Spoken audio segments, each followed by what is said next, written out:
Hour number 2, Prater in the ball game, Idaho Sports Talk. What's going on? Our Dollar Loan Center video segment. Say hello to our video audience, radio audience. We always love you first and foremost. Prater, we got some NFL talk this hour. We're going Euro Shack. That's what we're giving away for Rock Jocks and Pop Culture later this hour. You a big Euro guy, Prater? Yeah. Love Euro. The falafel, is that what it's called? Yeah. The bread that they have and the meat and the feta. Tzatziki sauce. Yes, tzatziki. How do you say it? Tzatziki sauce. Yeah, okay, yes. TZI, KAS.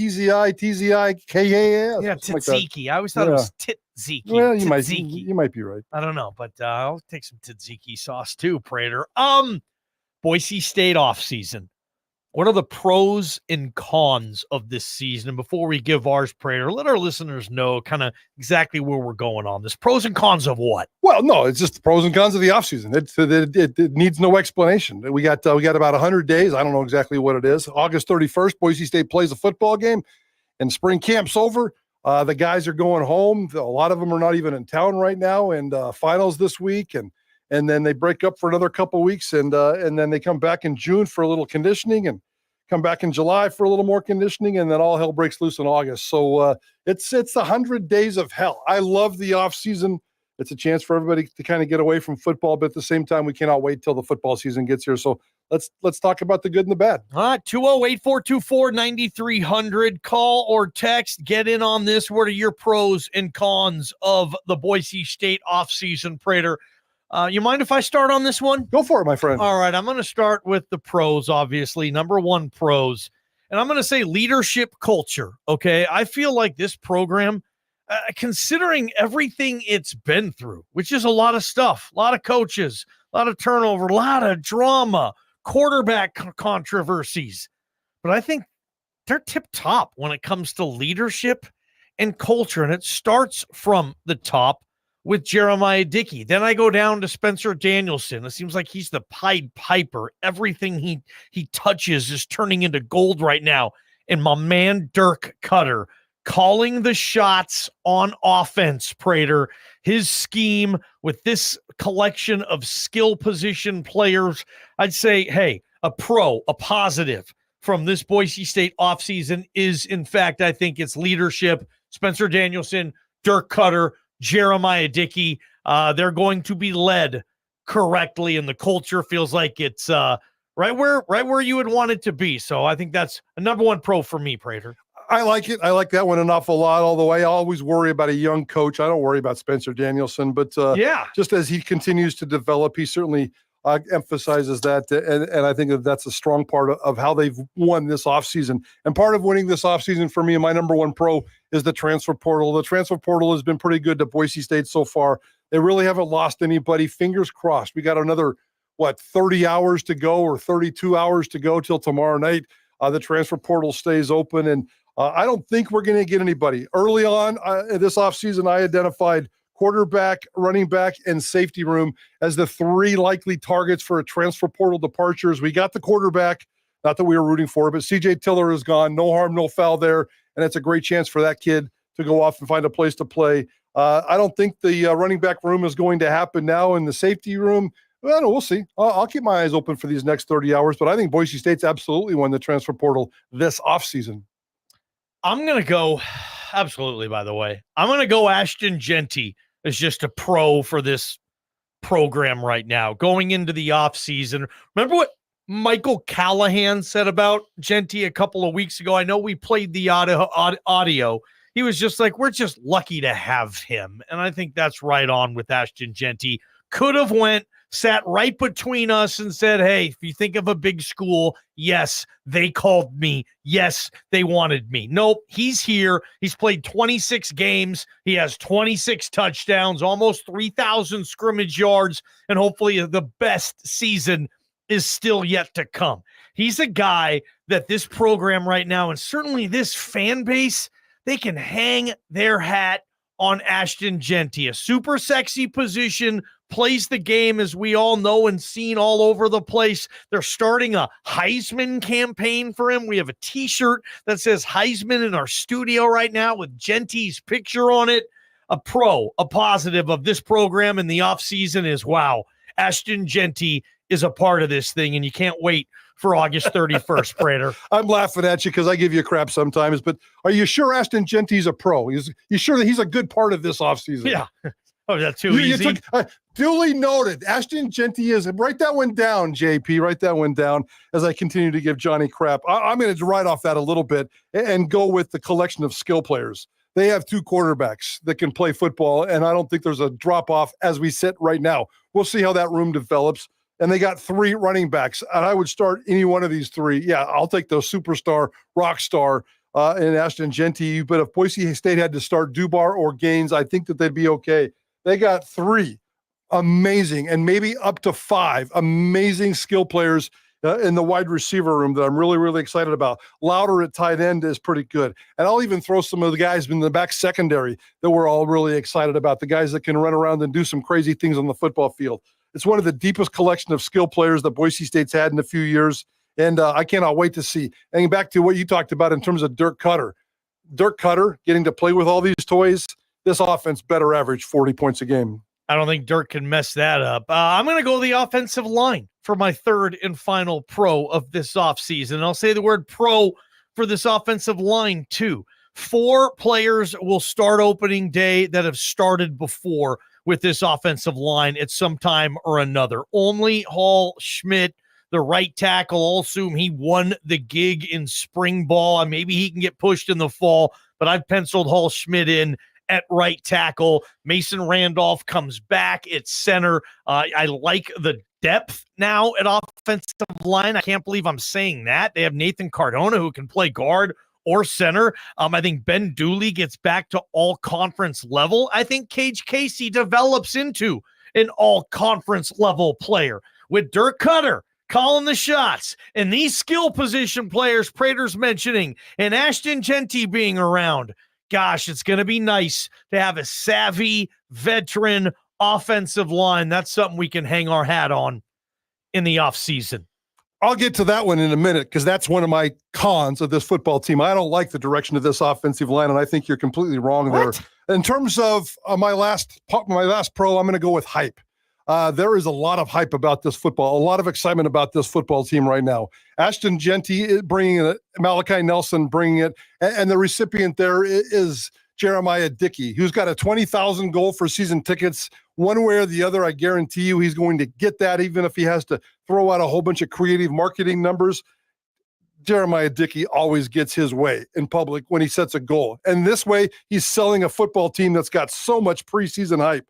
I expect a lot of season ticket sales. I expect a lot of individual sales. I expect some summer name, image, and likeness stuff, and a lot of creativity and a lot of buzz, billboards and big signs and marketability and all kinds of crazy things. The fans are excited. You know, Boise State's kind of got it going on right now, and the offseason buzz, the offseason promotion, the offseason hype is absolutely real right now, and Boise State should be able to feed off that. All right, you ready for the cons? Let's do it. That's 3 pros. That's what we like about the offseason. Well, what are the cons? You guys share yours as well. 208-424-9300. This was an issue of mine going in to spring camp. It's still an issue of mine, and that is the depth at corner. I like Amarion McCoy and Jeremiah Irby. I think they're going to be a nice, solid 1-2 punch on the outside, but I didn't see anybody develop depth behind them. Kanohe Kaniho, is he going to be your third corner this season? I've also heard they like him at nickel as well. I don't know if Kanohe's even playing corner anymore. You know, the Griffey kid, they said he's fast. Well, he's a 5th-year senior who didn't play much at the FCS level at Florida A&M. So am I supposed to get excited just because his name is Griffey? I don't know about that one either. Deontay Thornton, okay? Haven't really seen him play all that much. Corner. After the first 2, nobody can get away with just having 2 good corners anymore either. I don't know what they're going to do there. I've been calling for a portal corner. Get like a Caleb Biggers like you found a couple of years ago from Bowling Green. I still think they need to do more there. Major con for me, and I'll be nervous, certainly when they're playing Oregon or whatnot, if they don't fix the depth at corner. Yeah, I don't think that's fixable at this point. I think it is a real concern. Irby did come from the portal, and I'm not sure they're going to be able to get any kind of depth there. So I think they're going to go into the season with when we have concerns in August, I think we're going to bring up the cornerback room again. And I forgot Markel Reed. I'm sorry, but that's right? I mean, you're counting on Markel Reed? You can't. I think you just proved your point. One of my issues here, and I'm going to collectively put them all together, the trenches are of concern to me. And Johnny did an okay job of spelling out the offensive line. But, guys, I have some serious conditions at the offensive line. I don't think that they developed a backup left tackle. And Cage Casey is good, but he's never been dominant or NFL elite standing out to me. This is a position that's put a left tackle in the NFL for almost 20 consecutive years. 2 of the 3 inside guys didn't even play in the spring ball and are going to go 9 to 10 months without even playing football because of massive injuries. And those guys have injury issues. There's no way that they get through an entire season. I think the depth and the backups on this offensive line are frightening. It's, to me, one of the scariest parts of this football team. And then the concerns over at the right tackle spot. Let's go over to the defense. And Hassanin's pretty good on one defensive end side, but after that, it's a drop off to Weegis. The nose tackle, Gums, the quiet assassin just gets in there and plugs things up. So I guess that's okay. But and there's some decent depth behind him. The defensive edge spot, Virgin Morgan on the other side, I'm not sure about that. The defensive tackle stuff, Feely's okay. Callahan's okay. Some of these guys are injured. I just don't think that there's any dominant players outside of Hassanin here. So I worry about the depth. I worry about the 2 trenches. I think in the fall, trenches on both sides of the football are going to be big storylines. All right. What are your pros and cons for the Boise State offseason? Send them on the Cloverdale Plumbing text line. I'll get to my second con. Just quarterback drama. And this has not left since basically I joined the team at Idaho Sports Talk. We're almost 4 years of somewhere or another in every single season, some chapters on quarterback drama. This isn't as bad maybe as the years past. It's just a flat out quarterback competition. Maddox Madsen started 1 game in his career, played a lot last year, but only the 1 start. And Malachi Nelson got in mop-up duty 1 game with USC last year, has never started a game since high school. And just going through that whole deal, who's the quarterback gonna be? I think that can wear on teams. Every interview, every conversation, girlfriends, parents, grandparents, vacations, barbecues. Who's going to be the quarterback? Who's going to be the quarterback? That's what every player on this team is going to have to answer all season. Look, is it nicer? Would you prefer to have the savvy veteran returning starter quarterback? Absolutely. Not everybody gets that, certainly in this world of college football. But for me, just the quarterback drama, I think it will work itself out once we start the season. But Prater, from now until August or whatever, when camp begins, quarterbacks. That's all we're going to be talking about. Yeah, and that's part of the hype. That's part of the hype, the pros and the cons of the hype. And I got hype coming up here in a minute for one of my cons as well, because hype is not always easy to live up to. But I'm going to play off the quarterback thing for me, and I'm dive specifically into experience. Everybody is excited about this, and we're all worried about the quarterback drama, although I don't think we're going to get quarterback drama this year, because I just don't think Dirk Cutter is going to allow for that to happen. We'll see how it all plays out. But the experience factor here really scares me. Malachi Nelson is not even close to an experienced college football quarterback. Maddox Madsen is not an experienced college football quarterback. Neither one of these guys have ever played through a full season, and one of these guys will not play through a full season this year. So we'll see how it all plays out. You said most of it very, very well. The drama, I think that'll go away. But the experience factor and the back and forth factor, I'm not sure how that's going to play out. But I have a little bit of hesitation about the experience at the quarterback position. All right, cons, what are yours? Keep them coming in. Text the Cloverdale Plumbing text line, Boise State's offseason. Finally, for me, the return game. I still think it's a con. I don't think you can fix it in spring ball. Look, I hope Chase Penry, Latrell Caples are going to be a decent punt returner that can actually do something with the football after the catch. I know Genty's been back there, but man, I don't know if they're going to risk having Ashton Genty as their full-time punt returner. Maybe they will. Kick returner, well, we thought maybe Caden Dudley would have a shot to retain his gig from last year. He didn't play in spring ball. Caden Dudley was out. If he was there, maybe it was the first practice or two. I can't remember, but mostly, no, he was off. And look, get something in the return game this year. Is it too much to ask for a punt or kick return touchdown, or certainly, hey, can you advance a punt past midfield or a kick? I mean, non-existent was the return game last year. I don't know if they fixed it. We love the hire of Stacey Collins, but I don't know how much a special teams coach can do to flip it. Hopefully they can. But last year, the return game stunk. And for me, that's still a con going into the year. What do you have for us? Yeah, I'll wrap this up. We're running out of time, but I'll go with just hype. It can be both a pro and a con. And for me, it is. Living up to the hype is always really, really difficult. This is not a perfect football team. This is a football team that's been just, kind of dyslexic and back and forth, and it needs therapy. This football program needs therapy after what it's gone through the last 2 or 3 or 4 years. Do we really expect them to show up and play the schedule that's in front of them? That schedule is absolutely brutal. It was last year. They couldn't quite navigate through it. So enjoy the offseason. It's going to be a spectacular offseason. I think Boise State football is going to be perfectly wonderful this fall. Is it going to live up to the expectations of guys like fans that want Malachi Nelson in the NFL and Ashton Genty, a first-round draft pick, and a defense going off and doing defensive type things? So let's enjoy it.